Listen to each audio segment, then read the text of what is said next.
là hein, ce soir. Vraiment. Pour moi aussi, c'est un défi de gérer et mon temps à moi et celui de nos enfants. De mes enfants, j'en ai deux, moi, une petite cocotte de 2 ans, Jade, et Mégane qui a 5 ans. Alors, la gestion du temps, c'est quelque chose qu'on apprend hein, doucement. Alors, je vais pigner, comme on dit, sur Zoom, ma caméra comme ça, et voilà, j'ai l'impression de plus vous regarder. Alors, j'aurais envie de savoir, là, qui ici se reconnaît? Ok, je vais vous dire des petites citations, puis vous me dites si vous vous reconnaissez. Ça, c'est des choses, hein, pour ceux qui me connaissent. Je vais prendre 2 petites minutes de me présenter. Je me présente jamais dans mes webinaires. Je prends pour acquis que si vous êtes sur ma page, c'est que vous me connaissez, puis on me dit pas nécessairement. Donc, ben, je m'appelle Caroline Coiré. Merci d'être sur ma page. Merci d'être inscrit sur le Zoom ce soir. Je suis intervenante psychosociale. Ça fait 12 ans que j'accompagne les enfants, les adolescents, les familles. Et l'enjeu de temps est toujours quelque chose qui revient hein, dans l'ensemble des familles, à tous les âges. Qu'il y ait 2 ans ou qu'il y ait 17 ans, il y a des enjeux de temps qui sont là. Donc, j'ai mon bureau privé à Saint-Eustache depuis maintenant 5 ans. Mais dans le passé, j'ai travaillé en milieu hospitalier, j'ai travaillé en milieu scolaire et j'ai travaillé en organisme communautaire. Et je suis maintenant formatrice dans le réseau de la santé et des services sociaux, dans le réseau de l'éducation. Donc, je donne beaucoup de formations, de conférences et des webinaires de plus en plus, surtout depuis la pandémie. Alors, oui, on me dit, je ne vois plus le PowerPoint maintenant. Oui, c'est normal. Je l'ai fermé parce que j'ai l'impression que c'est plus complexe que d'autres choses. Puis tantôt, je vais vous le rallumer pour vous partager des slides si c'est important, nécessaire pour la présentation. Mais je vais m'organiser pour que ce soit et le fun et pertinent pour vous aussi. Alors, j'aimerais savoir, là, je vous envoie des petites citations, puis vous me dites si vous vous reconnaissez. OK, ça, c'est des phrases que j'entends régulièrement en clinique. Puis, je me rends compte que les parents pensent souvent qu'ils sont les seuls à vivre ça. Puis là, dans ma tête, des fois, je me dis, si vous saviez le nombre de parents qui me disent ça, vous êtes donc pas seuls. OK? Donc, OK. Donc, je vous lis une phrase. Et sur Facebook, vous envoyez des cœurs. Sur Zoom, vous écrivez cœur. Comme ça, on va se reconnaître. Vous vous reconnaissez. Ça fait 5 fois que je lui répète qu'on part dans 10 minutes, puis il n'est pas encore prêt. On dit cœur, cœur, cœur. Sur Facebook. Vous voyez des petits cœurs qui rentrent? Des petits cœurs. OK. J'envoie une autre citation. Une autre phrase qu'on dit souvent. Ça fait des mois qu'il se couche à 7h30 soir, puis il négocie encore à l'heure du coucher comme s'il ne savait pas que c'est à 7h30 qu'il se couche. Des pouces, là. Envoyez-moi des pouces. Écrivez pouces, on va le savoir. Comme ça, je vais avoir à faire la distinction entre les deux tantôt.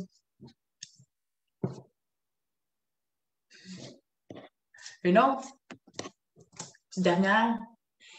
Là, vous envoyez des câlins, OK? Là, je mets des choses de fun. On va pas mettre des bonhommes frustrés ou qui pleurent, là, quand même. On est là pour se donner des trucs, là. Donc là, envoyez-moi des câlins, vous allez écrire câlin. Chaque matin, c'est pareil. Il niaise au lieu de se préparer et il panique quand vient l'heure de partir parce qu'il n'est pas prêt. Envoyez des câlins si vous vous reconnaissez là-dedans. Les petits câlins rentrent. Hein, vous êtes donc pas tout seul. Je vous le dis, vous êtes donc pas tout seul. Vous rejoindre ici. Je m'en vais vous rejoindre sur Facebook. J'ai perdu la page et je ne vous vois plus en direct. Un petit dernier, là, on va mettre des petits bonhommes qui pleurent. Plus je lui dis de se dépêcher, plus il ralentit. Des bonhommes qui pleurent cette fois-ci.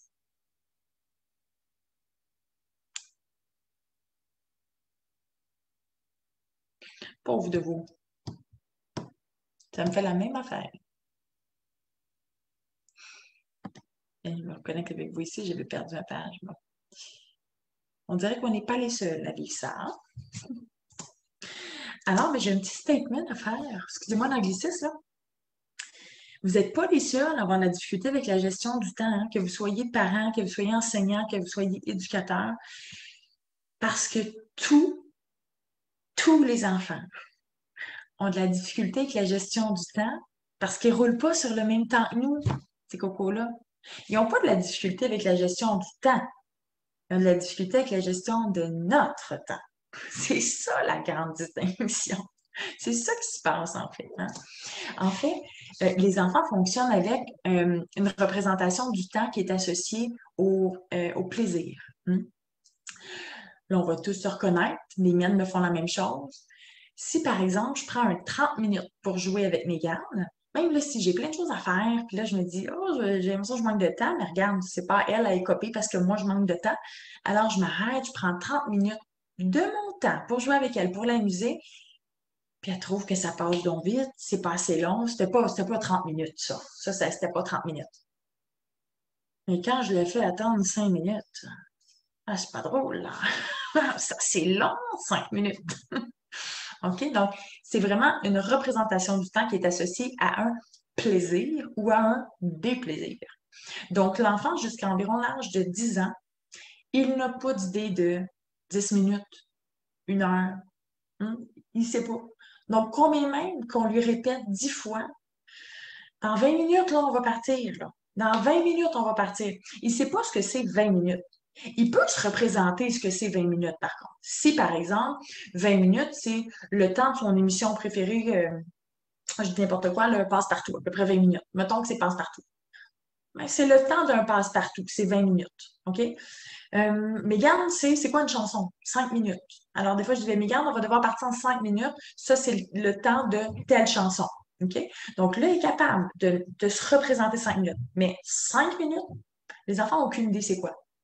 Moi, le nombre de fois que ma Mégane, ma grande de 5 ans, je dis des fois, allez, Mégane, il te reste 2 minutes. Parce que j'oublie, moi, là, que même si je sais tout ça, puis je dis tout ça, là, sur le coup de l'émotion, quand je prie dans ma gestion du temps, j'oublie qu'elle sait pas, elle sait quoi 2 minutes. Puis là, je dis, Mégane, il reste 2 minutes avant de partir. Puis elle me dit, ben, c'est quand même mieux que juste 1 minute. On comprend-tu qu'elle n'a aucune idée c'est quoi la gestion du temps?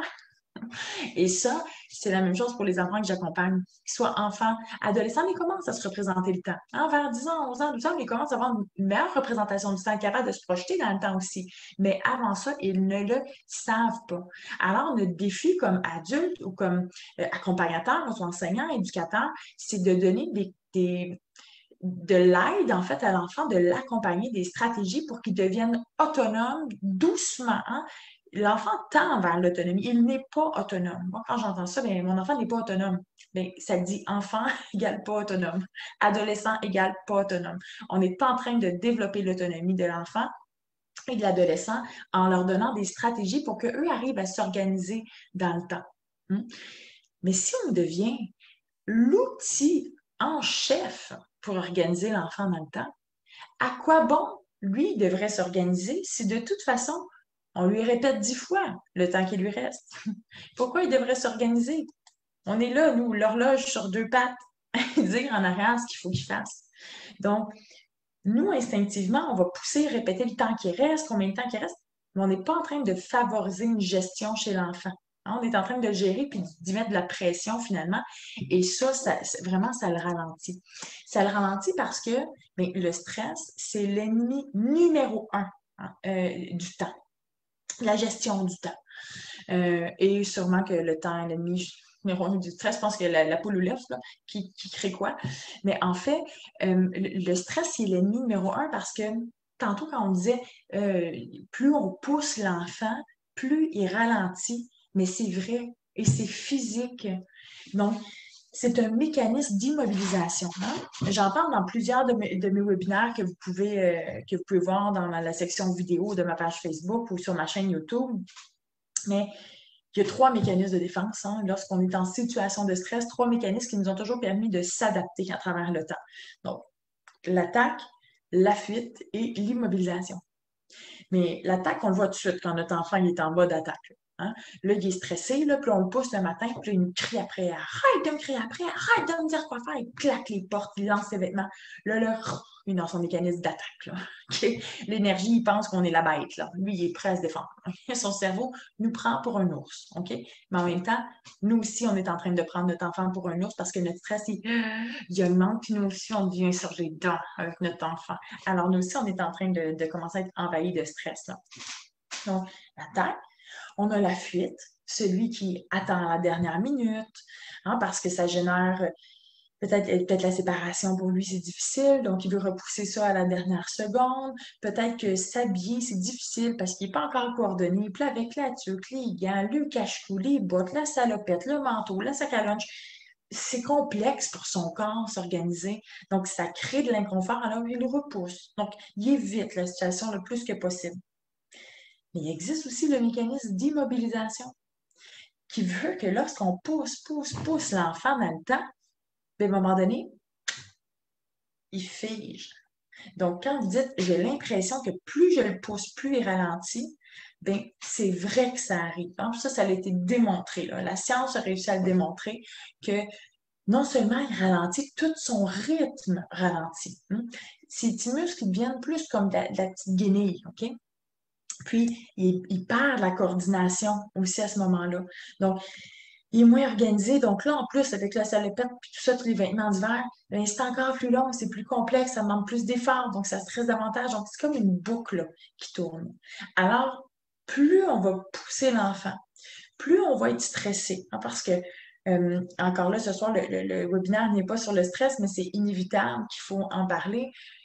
Plus l'adulte qui est devant l'enfant est stressé, moins l'enfant est capable de gérer son stress et d'utiliser ses stratégies de s'organiser. OK? Pour être capable de relâcher son stress, l'enfant a absolument besoin que l'adulte agisse comme un lobe frontal.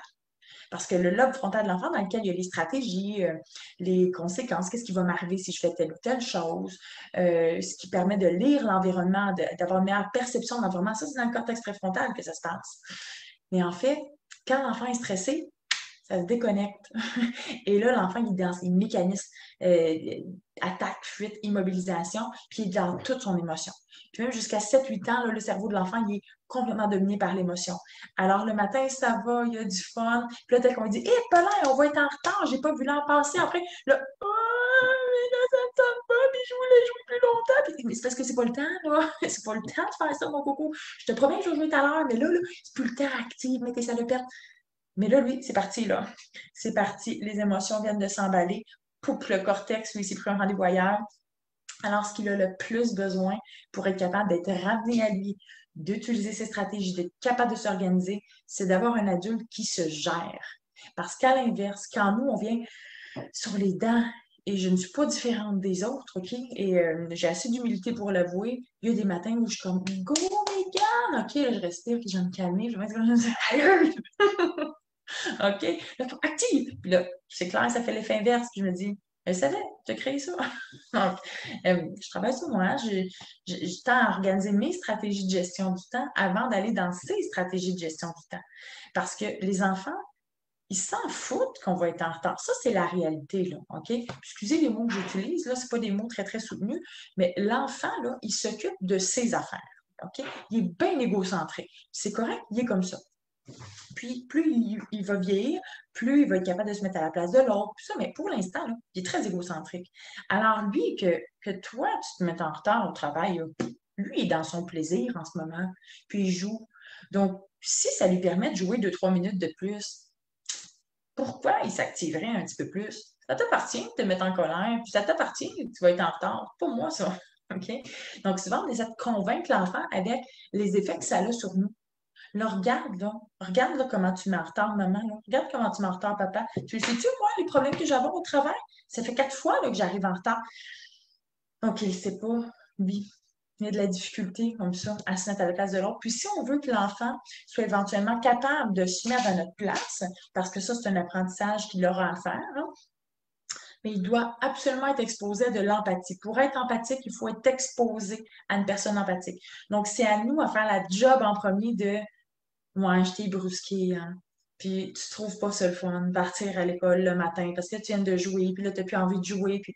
Mais quand on fait ça, d'être empathique, puis qu'on comprend son émotion, puis comprendre, c'est pas dire ça justifie ce que tu es en train de faire, là. C'est OK, attends, je ramène, là, je vais aller comprendre ton cerveau d'émotion qui est en train de partir en vrille, là. Puis on va doucement l'apaiser en nommant. Parce que quand on nomme, qu'on met des mots, puis je dis, t'as pas envie hein, qu'on se sépare, puis c'est difficile de se séparer le matin, puis t'aimais ça jouer, puis t'as l'impression que ça va être tellement long la journée avant que tu puisses encore jouer ou que tu puisses encore écouter ton émission. Et quand je fais ça, je valide, je mets des mots. Ouh, la ballonne se replace, puis là, mais là, Coco, c'est quand même l'heure qu'on parte. Alors, comment on fait? OK, regarde, on va faire ça ensemble, là, mais comment on fait? OK? Donc, c'est vraiment important de prendre soin des émotions de l'enfant s'il part en vrille, parce que s'il part en vrille, puis moi, je pars en vrille, parce que là, je suis rendue stressée d'être en retard, puis je vois les conséquences arriver, puis j'ai peur de me faire réprimander, moi, puis là, qu'est-ce qu'ils vont dire à l'école, il est tout le temps en retard, ou ça va juste aller en bas, puis ça va s'envenimer. Donc, vraiment, le stress, c'est l'ennemi numéro un. Alors, j'aurais envie de vous demander, à vous, parents qui êtes en ligne ce soir, c'est dans votre routine du matin, est-ce que vous commencez votre journée, vous autres, là, ça roule tout de suite, ou vous prenez le temps de commencer votre journée? Parce que si vous êtes de ceux qui, dès que vous vous réveillez, hop, vous tombez sur le cellulaire, bon, qu'est-ce que j'ai à faire? Bon, j'ai pas assez de temps. Là, vite, je mange une toast en préparant le déjeuner des enfants et je me maquille en finissant ma tasse de café. Puis, moi, mon rythme, là, oh, il est comme ça. Donc, le rythme des enfants dans la maison, il est comme ça. Puis pour autant, on ne le voit pas. C'est pas parce que moi, je suis stressée le matin que je vois des enfants qui ont l'air stressés. Hein? Parce que moi, c'est souvent ce que les gens me disent, oui, mais il n'a pas l'air stressé. Mais le stress, c'est pas juste de l'inquiétude, là. Le stress, c'est vraiment le corps, hein, c'est une réaction physiologique qui nous permet de s'adapter. OK? Donc, il y a plein d'affaires qui se passent par en dedans qu'on ne voit pas. Malheureusement, on ne le voit pas. Ce serait bien le fun. J'aimerais bien ça pour pouvoir décoder ce qui se passe en dedans de quelqu'un, mais on ne voit pas ça.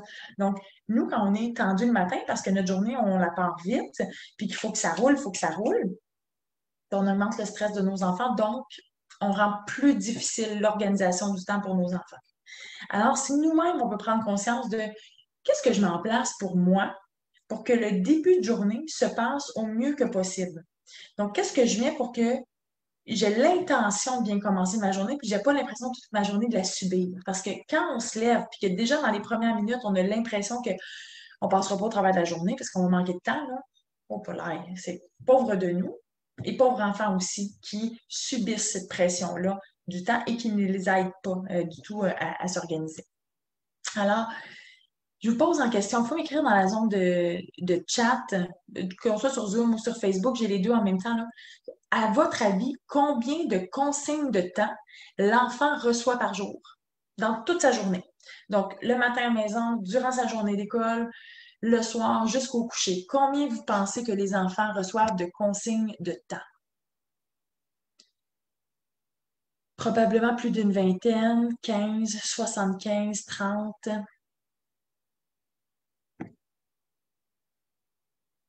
Combien ici? Plus de 100. 200, Chloé. Chloé dit, en reçoit des consignes. Cinquantaine, 35. Donc, ça fait beaucoup, hein? Et c'est en moyenne 150. 150, donc Chloé, là, s'il y en a qui ont jugé Chloé, là, non, non, elle n'avait pas tort, Chloé. Environ 150 consignes de temps. C'est beaucoup. Hey, c'est beaucoup, c'est plus que beaucoup. Bon, je verrais folle, moi, sans mettre cette pression-là. Imaginez, dès que vous levez le matin, c'est Caroline, dépêche-toi, ton café va être prêt. Caroline, ton café va être froid. Caroline, as-tu fini ta toast? Là, il faut que tu manges avant de partir. Caroline, là, l'autobus va passer. Caroline, j'ai pas passé le pas de la porte que je t'en beau maudit. Ça, c'est clair. OK? Au travail, je ne tolère pas qu'on me mette tout le temps de la pression. OK? D'abord, là, ce serait dur parce que je suis ma propre patronne. Quoi que des fois, je suis bonne pour me mettre de la pression du temps, mais c'est énorme le nombre de pressions, de consignes de temps qu'on donne aux enfants dans une journée. Donc, c'est énorme le stress qu'on peut leur mettre aussi parce que les transitions sont très, très stressantes pour les enfants. Et là, je vais vous inviter à aller lire un article de Joël Monzi. On peut le partager, Vanessa qui est mon adjointe, qui est connectée avec nous. Donc, dans l'article de la revue. Non, je suis rédactrice en chef d'une revue spécialisée en éducation qui est 100% gratuite. Donc, si vous n'êtes pas abonné, je vous invite à vous y abonner dès ce soir. Donc, vous allez retrouver la revue du mois de décembre. Vous pouvez vous y abonner.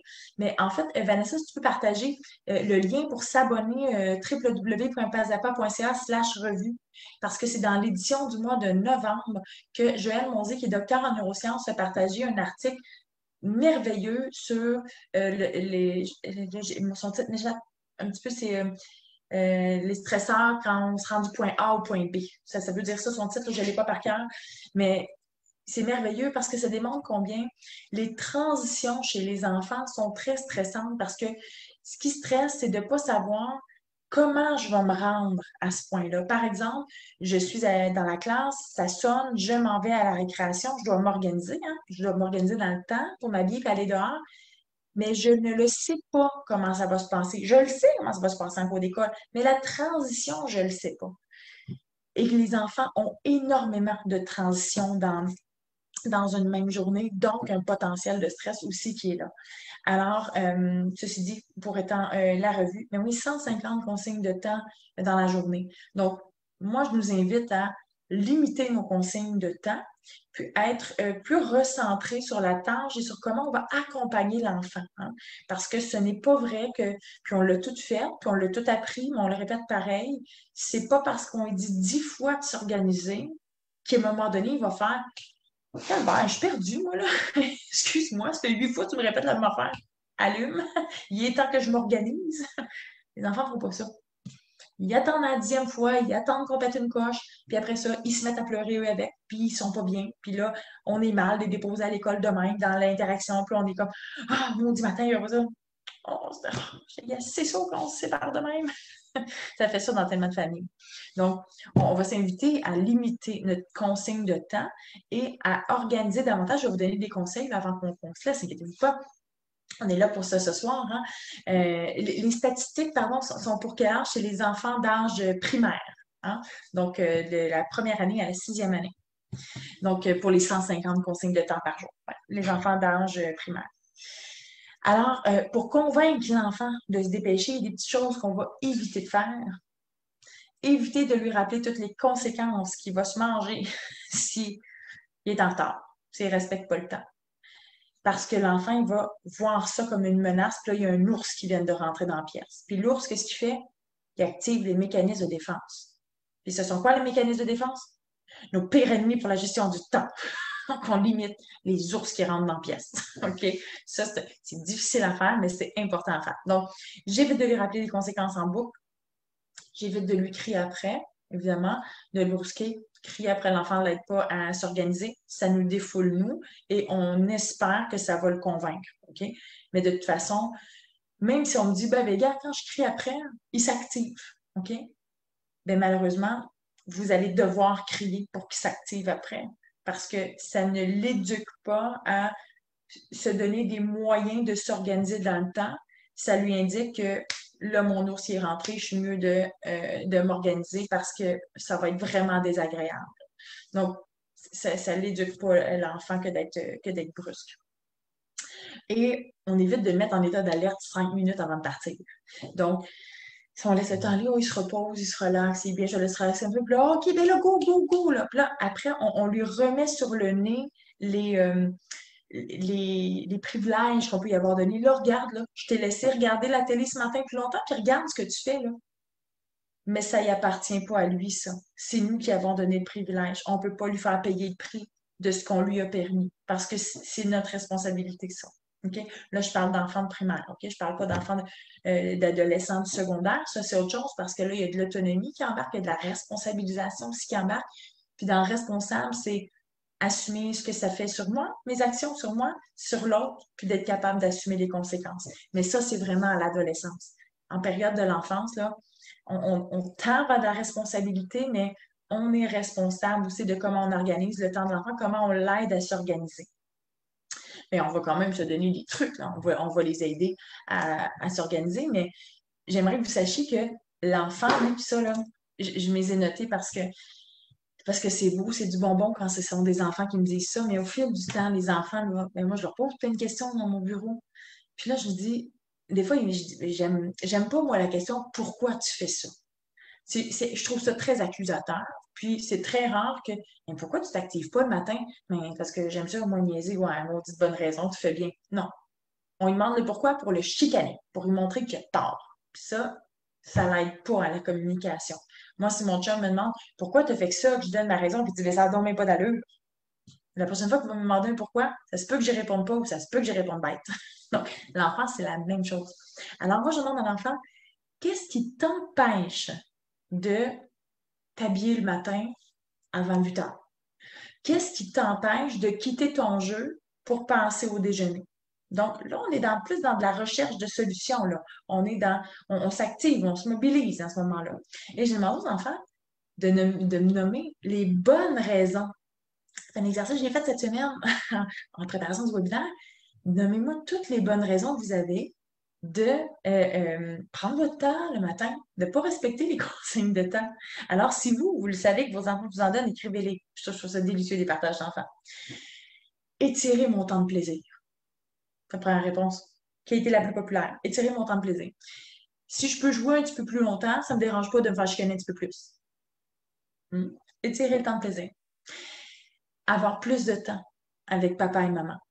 C'est le point 2. Hein, parce que, ben oui, ça donne du temps de qualité ou peut-être moins bonne qualité, mais c'est du temps pareil. Quand il prend du temps pour venir m'habiller, ben il est avec moi. Si je m'habille tout seul, ben j'en ai pas eu de temps avec papa ou maman ce matin parce qu'on fait juste être à la course. Ça, c'est moi qui le traduis comme ça, là. Évidemment, les enfants sont particuliers comme ça. Mais c'est ça que ça veut dire pareil. Donc, si je m'organise et je fais toutes mes tâches seule par moi-même et que je n'ai pas besoin d'assistance, ben je me lève et je pars pour l'école et c'est bonjour, bye. Il n'y a pas eu d'interaction, il n'y a pas eu d'échange, il n'y a pas eu parce que la vie va trop vite. OK? Donc, ça, c'est un point qui revient souvent. Rechercher l'attention, négative comme positive. C'est quelque chose qui revenait aussi, donc qui ne me chicane pas. Ben, au moins, il va que je suis là. Puis c'est quand je fais quelque chose de pas correct, des fois que là, on se parle plus. T'sais. Ça, c'est pas le fun à dire, mais c'est la vérité pareil. Éviter une situation qui le rend inconfortable. Ça ne me tente pas de m'habiller, j'ai ça. Les hypersensibles, là. Et ça, les cache-cou. Les montadines de cache-cou. J'aime pas ça m'habiller, moi.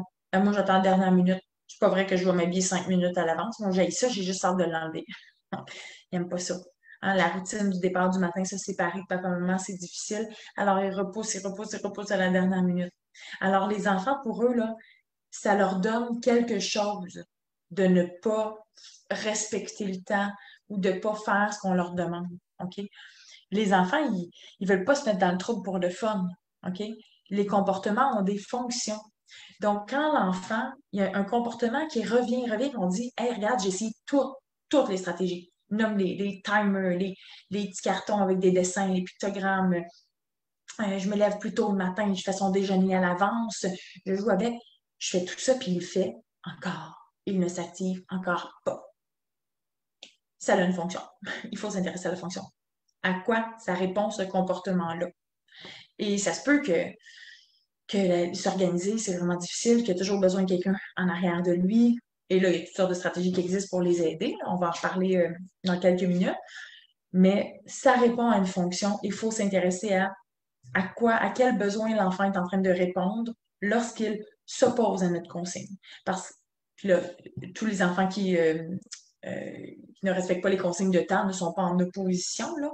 Mais des fois, ils refusent notre consigne de temps, ils font semblant de ne pas l'entendre, ça ne leur tente pas. Hein? Ben, ils défendent quelque chose en eux. L'opposition, c'est une force de défense, là. Je suis en train de défendre quelque chose qui est très important pour moi. Puis ça, c'est une grande force, mais il faut savoir l'utiliser. Éventuellement, les enfants, avec beaucoup de bienveillance, vont apprendre à utiliser leur force de position pour ben, d'abord, leur cerveau va aussi apprendre à tempérer le stress, mais une force de position, c'est beau dans la vie quand c'est canalisé, mais ça demande d'être canalisé. Donc, alors, ça répond à une fonction. Il va falloir s'y intéresser pour qu'on puisse tendre vers une meilleure organisation du temps le matin ou le soir principalement. Donc, pour être à l'heure, de quoi l'enfant a besoin? De la routine. OK? Là, on rentre dans les stratégies. Si c'était le temps que vous avez un papier, un crayon, là, on peut commencer à écrire.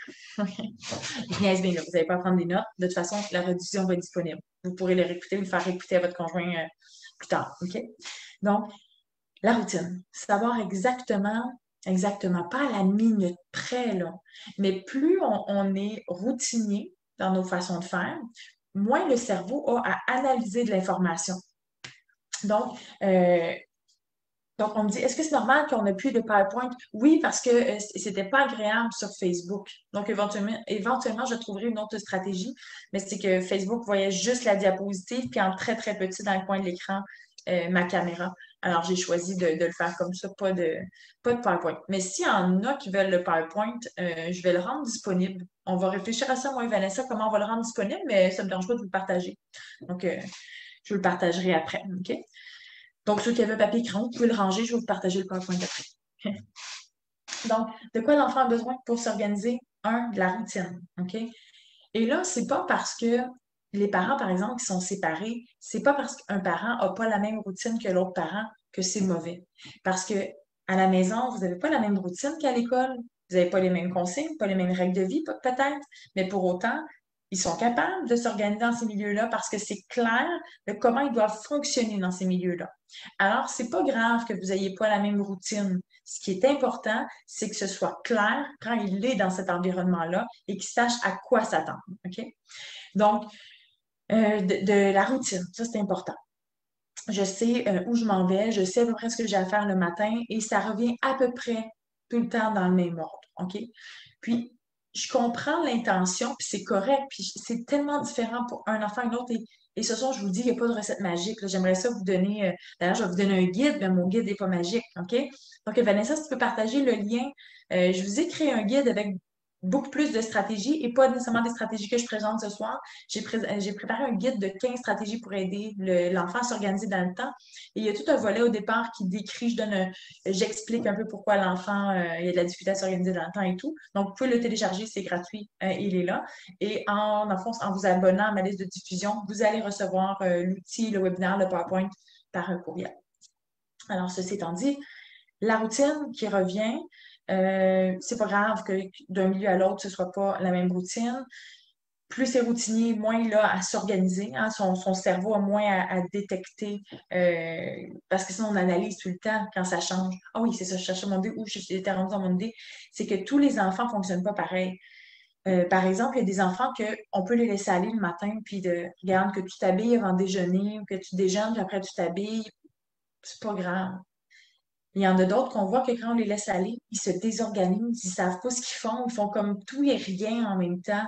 Alors, quand on les structure, puis que c'est à peu près toujours la même chose, quand tu te lèves, fais ton lit, passe à la salle de bain, après ça, habille-toi, rejoins-nous à la cuisine, ça va être l'heure du déjeuner. Après ça, on a un temps pour se détendre si possible avant de partir pour l'école. Ensuite, on s'habille un 5-7 minutes avant de partir. Donc, vous comprenez l'idée? C'est routinier comme façon de faire. Ils savent à quoi s'attendre. Donc, ça peut être très rassurant pour certains enfants. OK? Surtout les enfants, des fois, moi, mon mari, c'est un peu ça. On a un horaire qui est atypique. Mon mari est policier, donc des fois, il est là le matin, des fois, il n'est pas là. Qui va être là ce matin? Ben, moi, je me lève à tous les matins pour m'occuper de mes gardes, donc elle n'a pas à se questionner parce que je sais que ça créerait ça pour elle. Qui est là ce matin? Est-ce que maman est là? Est-ce qu'elle est partie au travail? Est-ce que. Moi, je fais tous les matins avec mes gardes. Je pars ma journée après. Donc, je ne dis pas que c'est ça que vous êtes obligé de faire, là, mais c'est juste pour vous dire que plus on va être organisé, plus l'enfant va savoir à quoi s'attendre de son matin ou de sa fin de journée, plus il va être capable de s'organiser dans le temps. Ensuite, le plaisir. Hein? Comme ils ont une conception de temps qui est reliée au plaisir, bien, plus la routine va se passer dans le plaisir, plus ça va être facile pour eux aussi de suivre cette routine-là, de respecter les consignes de temps. Donc, c'est chaque fois qu'on donne une nouvelle consigne, c'est en étant fâché, en disant qu'il manque de temps, qu'il va avoir des conséquences, on tue le plaisir le matin, on tue le plaisir le soir, ben, on tue notre plaisir aussi, là. Ça sera pas le fun. On va être dans l'obstinage avec l'enfant, on va être dans l'opposition, on va être dans la confrontation, on va être dans le niaisage, comme on dit. Hein, la routine, elle roule pas pantoute, elle roule carré, là. Donc, on s'est vu ça, on essaie d'augmenter le plaisir. Et je le sais, je n'ai pas de baguette magique pour dire que, ah ben voilà la stratégie pour rendre vos matins plus heureux parce que je vous inventerai pas du temps, j'enlèverai pas des responsabilités. Ça se peut que vous soyez un parent monoparental, que vous dites, t'es bien chanceuse toi d'avoir ton chum policier, il est peut-être pas là tout le temps, mais des fois il est là pour t'aider. Vous avez bien raison. Je me sens très privilégiée de ne pas être un parent monoparental parce que pour les fois qu'il part, je trouve ça très difficile d'être seule, mais avec les enfants. Donc, non, j'enlèverai pas les responsabilités, mais ça reste que le bonheur, c'est une question de choix. OK? Il faut choisir de mettre du bonheur, il faut choisir de mettre du positif dans notre vie, parce que plus on en a, plus on connaît les belles choses, plus on arrive à faire force de gratitude, plus on s'ouvre les possibilités de bonheur, plus on crée du bonheur. Parce que le cerveau s'adapte aux belles choses comme aux moins bonnes. Hein? Donc, on s'habitue à ce que nos enfants écoutent les consignes, par exemple. On n'en prend plus compte qu'ils écoutent. Quand ils n'écoutent pas, par exemple, là, on le sait. Mais on ne les remercie pas pour les fois, ou très peu peut-être, pour les fois où ils écoutent les consignes. Donc, On finit par s'habituer à prendre pour acquis les choses. Mais si on peut prendre le temps de être là le matin, prendre le temps d'apprécier qu'on est en famille le matin, qu'on peut prendre quelques minutes ensemble, qu'on peut peut-être déjeuner ensemble, assis à table sans que je mange ma toast en marchant dans la maison, en essayant de préparer les sacs d'école. Donc, d'être dans la gratitude, dans le bonheur, dans le positif, ça libère beaucoup d'hormones qui contrebalancent l'effet du stress, donc qui limitent la libération de cortisol, qui est l'hormone du stress. Donc, c'est l'hormone du bonheur qui fait ça. En plus, bien, plus on tend vers le bonheur, plus les enfants et les adultes vont s'adapter aux situations de stress. Donc, c'est un choix. OK? C'est vraiment un choix. Et c'est des petites actions le matin, de prendre un temps de remercier nos enfants le matin, de prendre un temps d'avoir de la gratitude sur ce qu'on vit, prendre un temps de s'arrêter, puis d'apprécier, puis de nommer à notre enfant qu'on est en train d'apprécier ce moment-là. Ça peut faire complètement une différence dans notre routine du matin ou de la fin de soirée. Surtout si on passe pas beaucoup de temps dans la semaine avec nos enfants. Donc, pour s'organiser aussi, les enfants ont besoin de sécurité affective. Donc, quand je disais tantôt, plus on est, nous, capable de gérer notre stress, plus l'enfant va être capable de se sentir en sécurité, de réguler son propre stress. Donc, il va être capable davantage de s'organiser dans le temps. Avoir des temps de qualité aussi avec l'enfant. Il a besoin de ça. Pour être capable de s'organiser, de tendre vers l'autonomie, il a besoin d'avoir préalablement rempli son petit seau d'attention et d'amour de ses parents.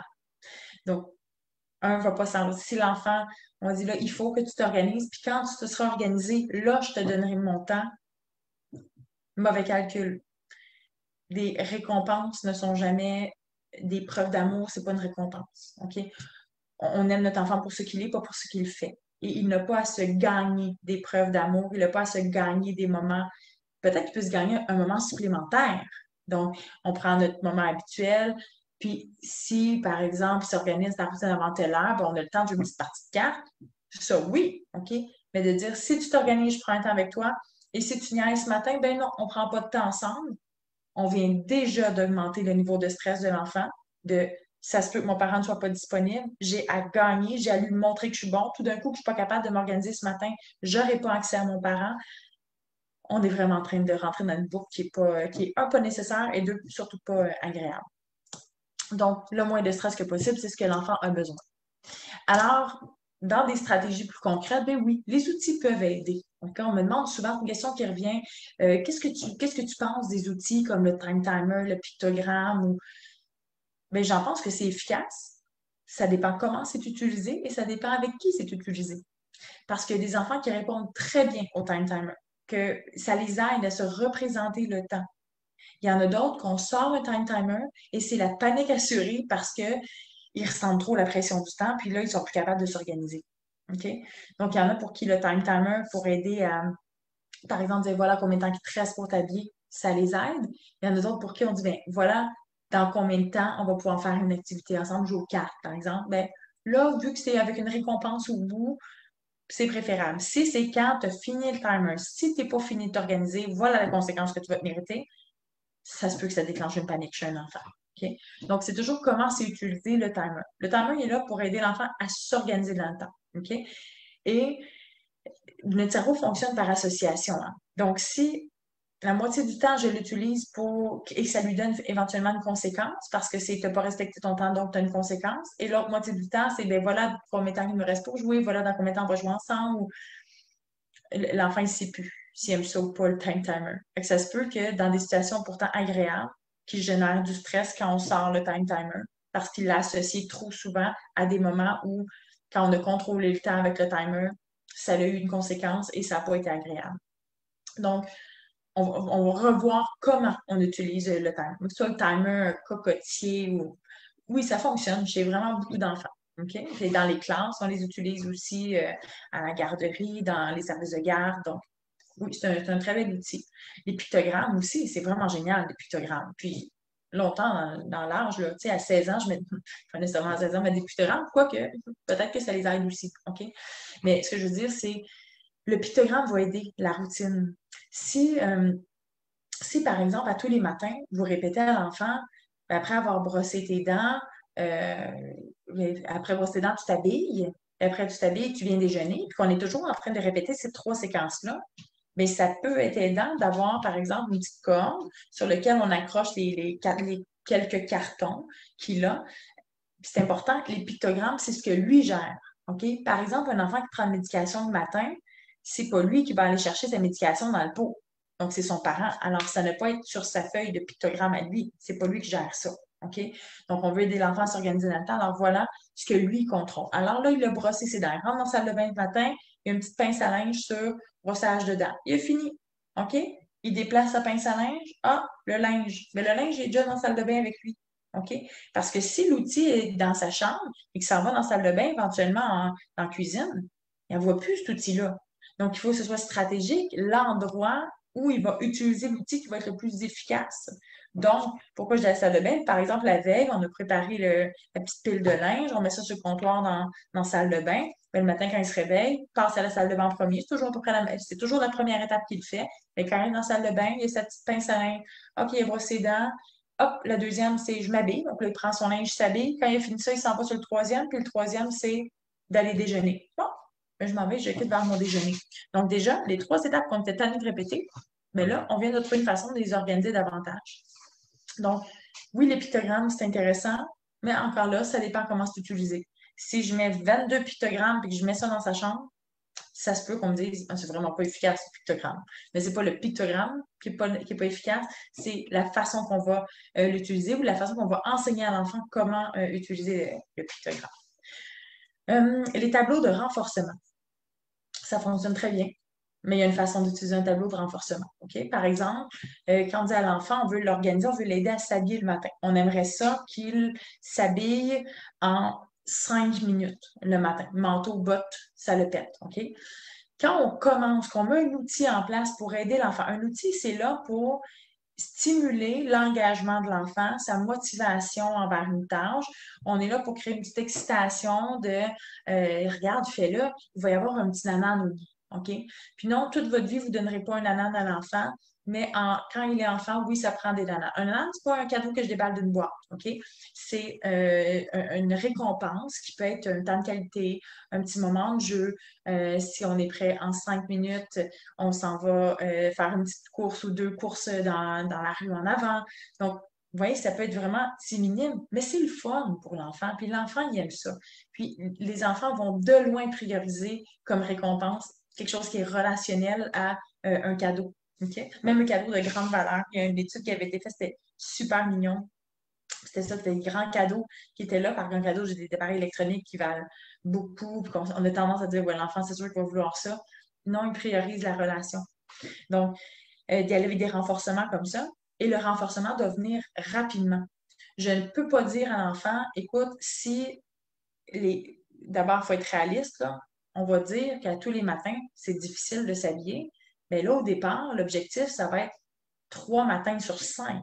OK? Si 3 matins, on met un petit collant parce que tu t'es habillé en 5 minutes, voilà la récompense au bout de la semaine. Mais cette journée-là, là, il faut qu'il y en ait une petite récompense aussi. Parce que c'est ben trop loin la fin de la semaine. OK? Il n'est pas capable de se projeter jusque-là, lui.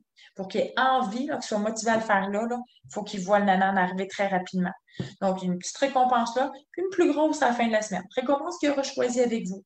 Parce que si vous, le privilège, c'est que tu dormiras dans la chambre de ton frère, c'est le fun, puis lui, son frère, il tombe ses nerfs, il tente pas, lui.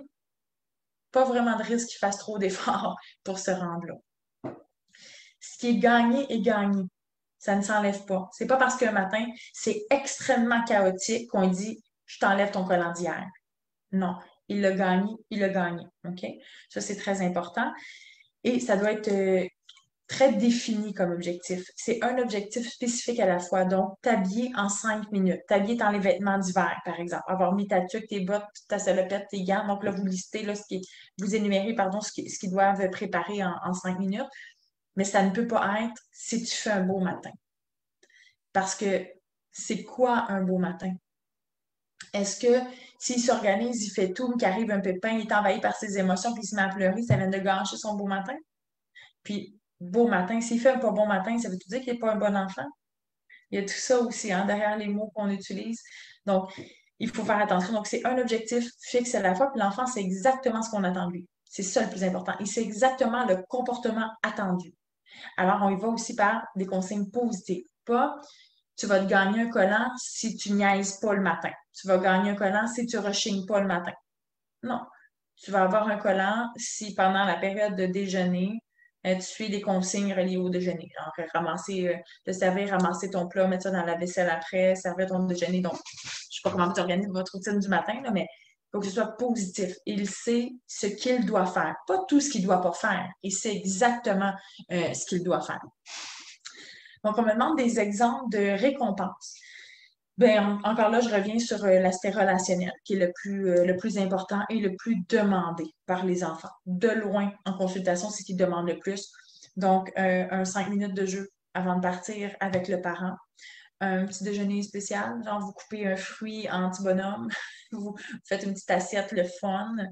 Euh, vous allez dans la voiture, il choisit les chansons jusqu'à temps d'être rendu à l'école.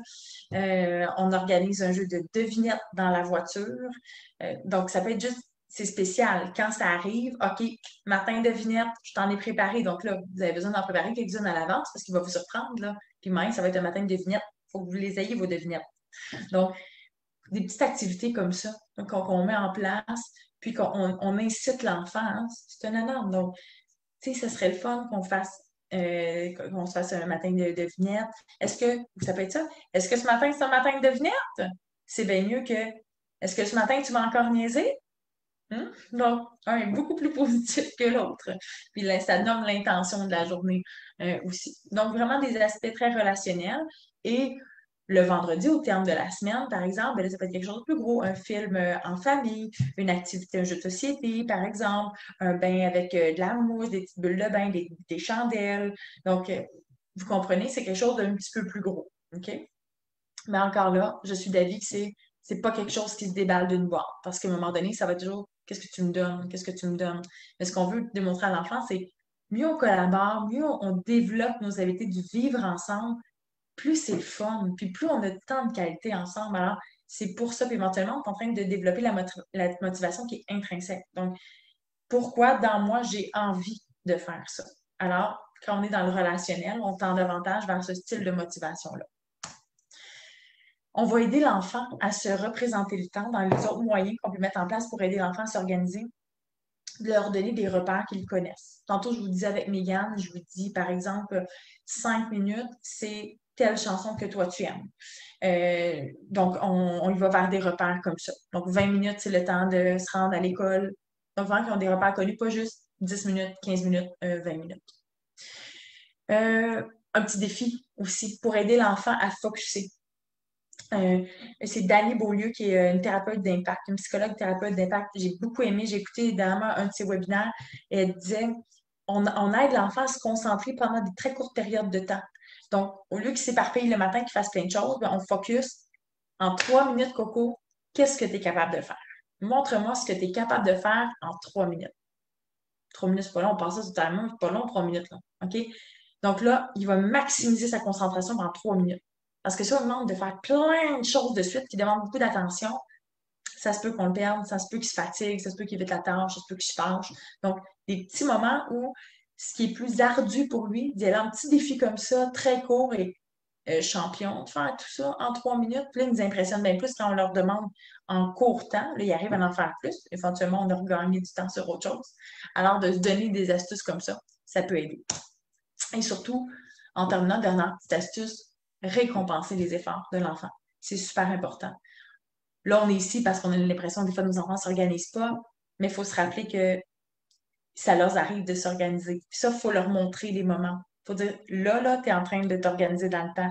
Regarde ce que tu es en train de faire, là. Regarde ce qui est en train de t'aider à t'organiser dans le temps. C'est génial. On me demande comment s'appelle la thérapeute d'impact? Dani Beaulieu. Elle a une chaîne YouTube. Allez-y. C'est merveilleux. Puis elle est drôle, cette femme-là. Donc, je l'aime beaucoup. Alors, c'est sûr, de souligner les efforts de l'enfant, c'est super important. Plus les enfants voient qu'on reconnaît les efforts qu'ils font, qu'on reconnaît leurs bons coups, plus ils ont envie d'en faire d'autres. Si on leur tape constamment sur la tête, on augmente le niveau de stress, on désorganise l'enfant, c'est beaucoup plus dur pour lui de s'organiser, de gérer ses émotions.